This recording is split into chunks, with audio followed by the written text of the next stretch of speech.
James for the untouchable, true school sports. Let's go, baby. Bow! Be careful what you wish for because it can become a reality. Yeah. The untouchable True School Sports Empire proudly presents something the boxing game's missing. Hey, what's going on? It's your boy BT, and I came here to talk some boxing with the thousands of True School Sports subscribers. All right, so the last of these featherweights that I've been watching recently because they were all ranked in the IBF, and I want to know who it is we're dealing with here when we talk about potential, Angelo Leo opponents. This video is going to be about the number 15 contender, a guy that just got put on the rankings like a couple days ago, and that's none other than 20-0 with 8 knockouts, Bryan Acosta. Now, Bryan Acosta, I'll tell you right now, out of all these fighters and this little sitting I've done of all these featherweights, this guy was the hardest guy to find information on. And it makes sense because this guy is signed to Sampson Lewkowicz. And what does Sampson Lewkowicz do? He finds those hidden gems that nobody knows about, where there's not a lot of information, that come from, like, either Mexico or these countries that are small Latin American countries. And then, time goes by, and you see them in the rankings, and then they get in a big fight, and then they want to beating up some big name prospect or contender, and all of a sudden now they're a known commodity in boxing. So he definitely ticks the boxes of what a Sampson Lewkowicz fighter normally is. But let's talk about Bryan Acosta. Now, this is a guy that, for the most part in his career, he's Mexican, but he's only fought in Mexico and Canada. He's fought in Canada a lot because he's fought on a lot of those Lee Baxter promotions cards.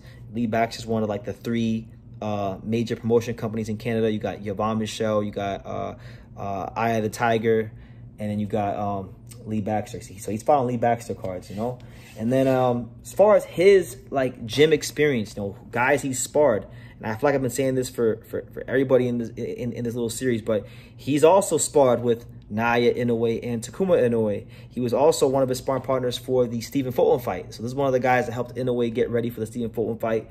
And when you look at his style, Bryan Acosta, he's a lanky, mobile fighter.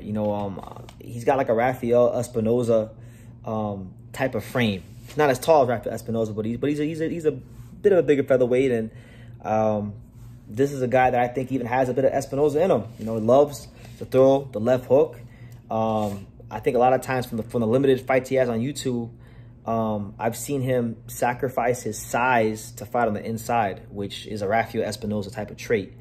I'm not saying he's Rafael Espinoza, he's his own man, but he's got some of the same characteristics.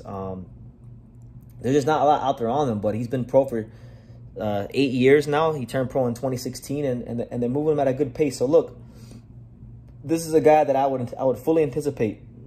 If he's with Sampson Lewkowicz, he's probably going to be fighting a PBC fighter on a PBC card. So I would anticipate maybe he gets a shot at the number 11 contender, Mirko Cuello, who's fought on PBC, who's from Argentina.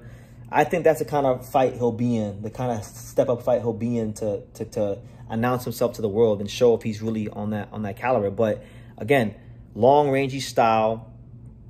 At times, from the little bit I've watched, he does show the ability to pivot and angle off, which I think could bode well for him, because if you're a tall, lanky guy and you can jab from the outside and then you can angle off to the side as well, that makes you very dangerous, and it gives you the ability to fight in different types of ranges and in different types of ways. So there's not a whole lot I can say about him, because really and truthfully, there's not a whole lot out there on Mr. Bryan Acosta, but I'm giving you guys the little bit that I do know.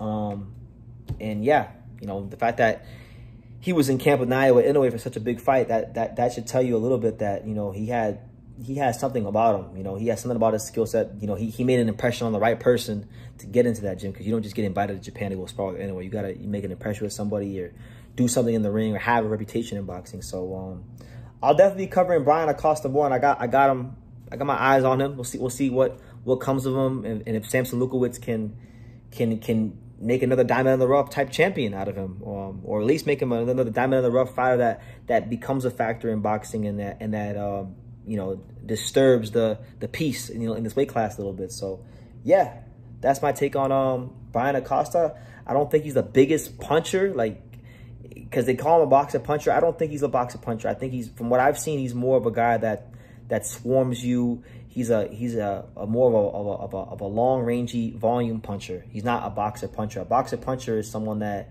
can outbox you and knock you out with one shot. I don't think he has one-punch knockout power. But I said that's just me basing it out the little I've seen of him, because there's not a whole lot on YouTube or anywhere out there. So, you know, we'll revisit this video in a couple years and we'll see how my take aged. But yeah, let me know what you guys think. Bryan Acosta, and if you know anything about Bryan Acosta, put me on game, because I'm still learning about him. I want to learn more too. So yeah, leave your comments down below. Make sure you guys take the time to subscribe. And like I say in every single one of these videos, you can love me or you can hate me, but I'm just a kid from Dania. So until next time, take care, guys.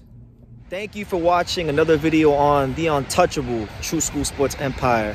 I'm at the Boxing Hall of Fame out here in Contender, New York.